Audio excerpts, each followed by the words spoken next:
Ang unang bagay na ginawa ko nang ako'y maging presidente, ay ang isa-isang punitin ng mga damit ng lahat ng babaeng sekretarya.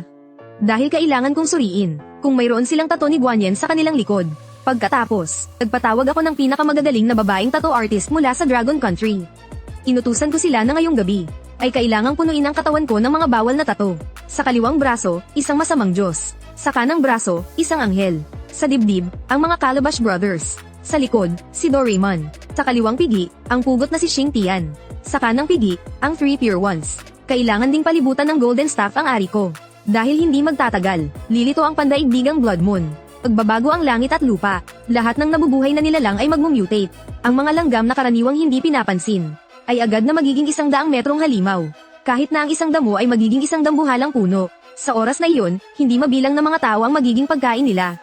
Ngunit, ang mga taong may tato ay matatakot na matuklasan, na ang mga tato sa kanilang katawan ay Magi gising din. Mayroong nagpatato ng 10 hari ng impyerno, at naging pinuno ng lahat ng mga multo. Mayroon ding nagpatato ng banal na hayop na si Kilin, at naging banal na hayop na nagbabantay sa isang teritoryo. Samantalang ako, sa aking nakaraang buhay, dahil walang kahit isang tato sa katawan, ay naging pinakamababang uri ng alipin. Ngayong nabuhay akong muli sa katapusan ng mundo.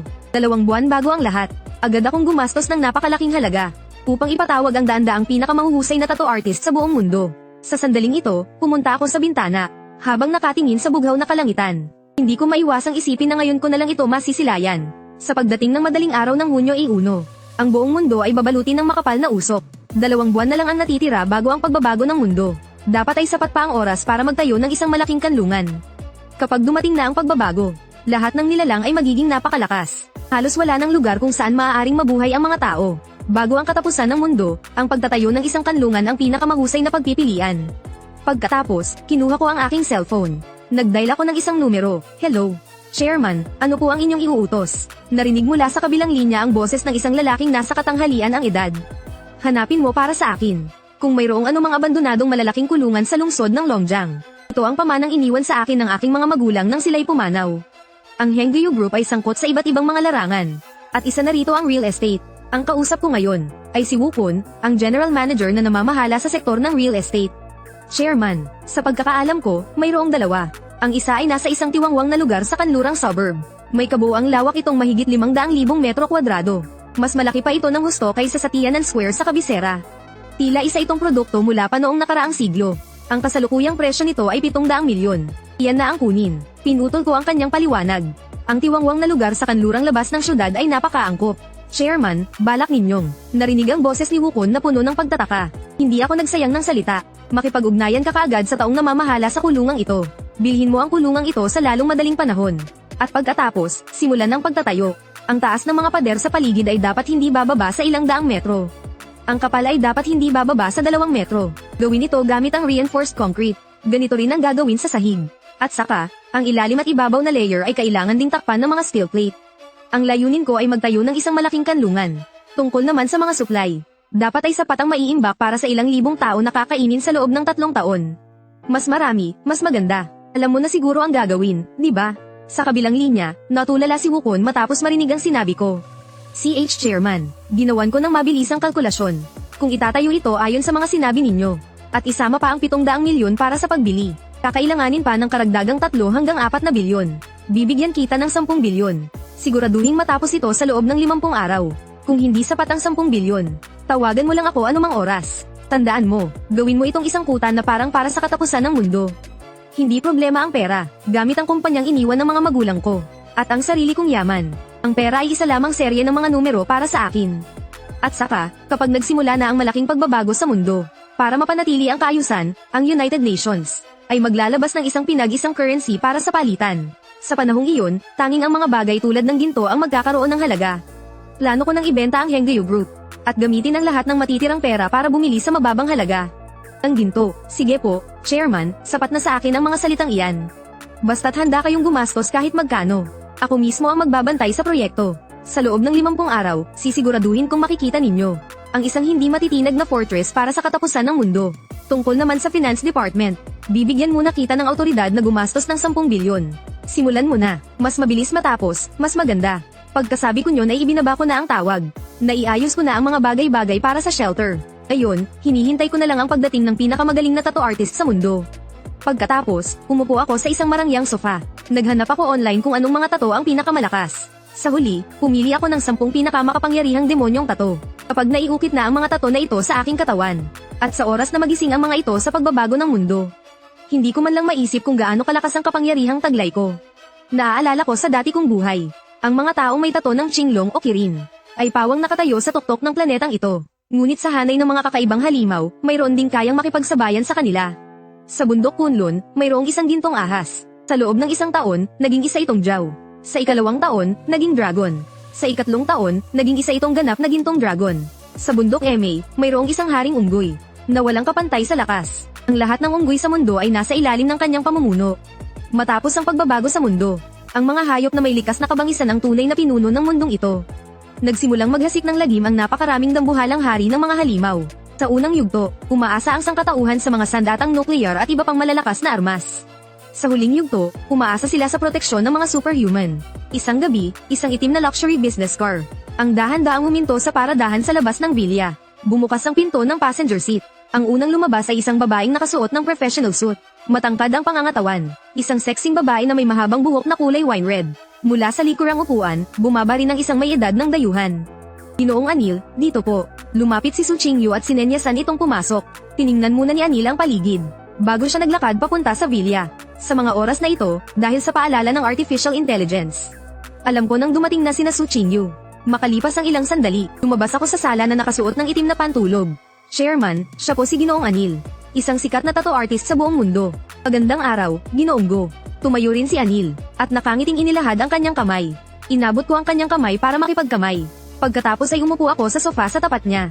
Tumingin sa akin si Anil, at diretsahan siyang nagtanong, Ginoong Go, anong klaseng tato ang kailangan ninyo? Tinaas ko ang aking mga mata at bahagyang ngumiti. Kailangan ko ng 10 tato. Ang mga ito ay sinarahu.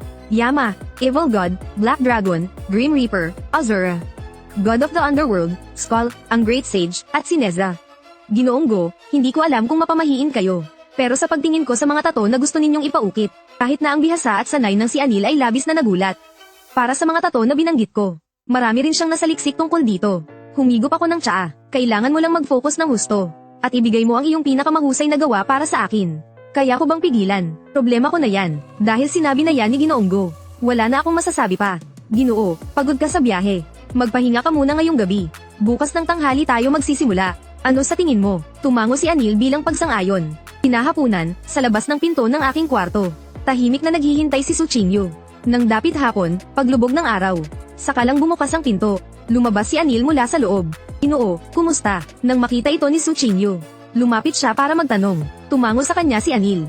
Binibining Su, napaka-perpekto ng pagkakaukit sa tato ng inyong chairman. Ito na ang pinaka-nakatutok na trabaho ko sa buong buhay ko. Pinapaukitan din ako ni Ginoong Go ng tato para sa iyo. Nang marinig na ukitan din siya ng chairman, natigilan si Su Qingyu. Kailangang magpaukit ng isa. Narinig ang mariin kong boses. Habang naririnig ang mariing boses, walang magawang pumayag si Su Qingyu. Ukitan mo ako sa braso ng isa. Isang babaeng rakshasa. Hindi pa siya tapos magsalita, nang bigla ko siyang sinabad mula sa loob ng kwarto. Natigilan si Su Qingyu sa kanyang kinatatayuan. Sa huli, wala siyang nagawa kundi tumango na lang. Ilang sandali pa, lumabas ako ng kwarto na walang pang itaas. Makikitang puno na ng tato ang aking katawan. Sa oras na magising ang tato, mas malakas ang tato na nakaukit sa katawan. Mas matindi rin ang sakit na mararanasan. Dahil sa tato na ito, baka sumabog ang katawan ko at mamatay. Sa nakaraan kong buhay, hindi ako isang taong may pambihirang tato. Alam ko lang na masakit ang proseso ng paggising nito. Pero ngayon, isusugal ko na ang lahat. Maging matagumpay o mamatay. Bandang alas 9, pinaalis ko na si Anil at ang iba pa. Sa sandaling iyon, nakatingin sa akin si Su Qingyu na nasa loob ng kwarto. Lubos siyang naguguluhan sa aking ginagawa. Hindi magtatagal, lubos kang magpapasalamat sa akin. Sinulyapan ko siya, at tumalikod para umalis. Ang pagpapalagay niya ng tato ay dahil lang sa 6 o 7 taon na naming pagsasama, ay tuturing siyang isang taong mapagkakatiwalaan. Pagbalik mo, sabihan mo ang finance. Ibigay kay Haokon ang karapatang gumamit ng 10 bilyong pondo. Nang marinig niya ito, akmang magtatanong si Su Qingyu. Ngunit hindi ako kailanman mahilig magpaliwanag. Nagmamadali akong lumakad palayo, mabilis na lumipas ang panahon. Sa isang iglap, sumapit na ang Mayo 1, araw ng paggawa. Sa araw na ito, kasabay ng ginagawa sa kulungan, na mahigit 20 araw ng paspusang itinatayo. Maraming online media ang nag-uulat ng mga balita. Mayroon pang ang mga streamer na nagla-live broadcast mula sa lokasyon. Libu-libong manggagawa ang nagpapalitan araw at gabi sa pagtatrabaho. Sa loob lamang ng 28 araw, mahigit 23 na ang naitayo. Sa ganitong bilis, kung walang magiging aberya, mga 10 araw pa at halos matatapos na ito. Iniisip ng mga ordinaryong tao na itong mga mayayaman ay walang mapaglagyan ng kanilang pera. Walang sino mang nag-iisip na may paparating na sakuna. Samantala, wala akong pakialam sa mga nangyayari sa labas. Sa nakalipas na buwan na ito, walang tigil ako sa pag-ehersisyo. Narinig ko na rin sa dati kong buhay na kapag nagising ang tato at masyadong mahina ang katawan, posibleng hindi ito makayanan at ikamatay mo. Kailangan kong sa loob ng 2 buwang ito, iadya ang aking sarili sa pinakamagandang kondisyon. Sakto namang, may dumating na text message sa cellphone ko. Kinuha ko ang cellphone at tiningnan ito. Nakalagay doon na may pumasok na pera sa account. Ang halaga ay umabot sa mahigit 70 bilyon. Kasabay nito, tumawag si Suchinyo. Kasasagot ko pa lang sa tawag. Narinig ko agad ang boses niya, Chairman. Natanggap niyo na po ba ang pera, model? Mahina akong sumagot. Nasiyahan ako na maayos ang pagkakagawa. Bumalik ka na agad. Chairman, ako. Nag-atubili si Suchinyo. Pero sa huli ay sinabi niya pa rin ito. Sa tingin niya, puro pagbagsak na lang ang nakikita niya sa akin ngayon. Bukod pa roon, inalok siya ng malaking sahod ng kumpanyang bumili sa Hengleo Group para manatili. Isa siyang taong may mataas na pangarap. Wala nang balak ang babaeng ito na manatili sa tabi ng isang lalaking kayang ibenta ang industriyang ipinamana ng mga magulang. Gumastos ng 10 bilyon para lang magtayo ng isang lugar na walang anumang silbi. Sige, ang sahod mo noong nakaraang buwan. Ay deposito ko sa card mo. Walang emosyon kong sinabi, at saka walang ekspresyon na ibinaba ang telepono. Ang pag-alis ni Suchinyo ay hindi nakaapekto sa nararamdaman ko kahit kaunti. Bawat tao ay may kanya-kanyang ambisyon. Ngayong umalis na siya, kung gugustuhin pa niyang bumalik sa hinaharap. Asa pa siya, boss. Sa mga sandaling ito, sa labas ng villa, pumasok ang isang matipunong lalaki na nakasuot ng itim na suit. Itinaas ko ang aking tasa ng tsaa. Tumingin ako at nagtanong kung kamusta na ang pinapagawa ko. Boss, ako pa ba ang hindi mo pagkakatiwalaan? Bahagyang ngumisi si Jauho. Lahat ng humigit kumulang 100 kapatid natin ay nagpalagay na ng tato ng demonyo. At saka, ang mga kapatid na ito ay pawang mga ulila. Wala silang anumang inaalala. Ang katapatan nila sa iyo, boss, ay ganap. Pagkasabi nito, binaba niya ang kanyang boses, boss. Magugunaw na ba ang mundo? Tama ka, hindi ko ito itinago sa kanya. Dahil siya ay isang kapatid na handang mamatay para sa akin. Minsan na niya akong sinalo sa isang saksak. Kaya naman pala ang laki ng mga galaw mo, boss. Ano naman ang kinalaman niyan sa pagpapatato? Malalaman mo rin pagdating ng panahon. Tiger, para maiwasan ang anumang aksidente, dalhin mo ang mga tauhan mo at bantayan mong mabuti ang proyekto sa kanlurang suburb. Kailangang matapos ito sa loob ng 10 araw. Pagkatapos, aabutin pa ng ilang araw para may hatid ang iba't ibang kagamitan. Mariing tumango si Jauho, boss. Pauuna na ako doon. Pagkaalis niya, tumawag ako sa isang misteryosong numero. Zeng, nitong nakaraang buwan. Malaki-laki rin ang ingay na ginawa mo. Kakasagot pa lang ng tawag. Isang matandang boses ang narinig. Gumastos ako ng napakalaking halaga para magtayo ng isang malaking shelter. At mukhang nalaman na ito ng buong bansa. Nagbibiro po kayo, hilaw. Magalang kong sabi. Pagkatapos, diretsahan na akong nagsalita. Gusto kong bumili ng ginto na nagkakahalaga ng 160 bilyon. Matutulungan niyo po ba ako, hilaw? Para saan at kailangan mo ng ganoon karaming ginto? Hilaw, maaari po bang huwag niyo nang itanong? Habang sinasabi ko ito, direkta akong nag-transfer ng 1 bilyon sa account niya. Walang sino man ang mas nakakaalam kaysa sa akin, na ang perang ito, pagdating ng sakuna at maglabas ng iisang uri ng salapi, ay labis na bababa ang halaga. Sige, tutulungan kita. Marahil nakita ng kausap ko ang text message ng pumasok na pera. Kani-kanina lang ay nagtatanong pa siya tungkol sa sitwasyon. Pero ngayon ay pumayag na siya agad. Aabalahin ko po kayo, hilaw. Kaya po bang ayusin sa loob ng 1 linggo? Oo, pagdating ng araw, ibibigay ko ang ginto. At ibibigay mo naman ang pera. Pagkatapos ng kaunti pang pakikipag-usap sa kanya, saka ko tinapos ang tawag. Mabilis na lumipas ang panahon. Sa isang iglap, ika-28 na ng Mayo, sa Gobi Desert sa kanlurang suburb ng lungsod ng Longjiang, nagkakahalaga ng halos 10 bilyon. Isang malaking shelter na may sukat na mahigit 500,000 metro kwadrado, na parang isang maliit na lungsod, ay nakatayo rito. Napakalaki ng epekto nito sa sinumang makakita. Ang makakapal na pader ay may taas na mahigit 600 metro. At may kapal na mahigit 20 metro. Sa bawat agwat, mayroong nakatayong windmill na gumagawa ng kuryente. Sa itaas ng kalangitan, may nakapalibot na electric grid, para maiwasan ang pag-atake ng mga mababangis na ibon. Sa ibabaw ng mga pader, nakakabit ang hindi mabilang na mga solar panel. Hindi lang ang mga nakapalibot na pader ang gawa sa reinforced concrete. Pati na rin ang sahig sa loob ng shelter.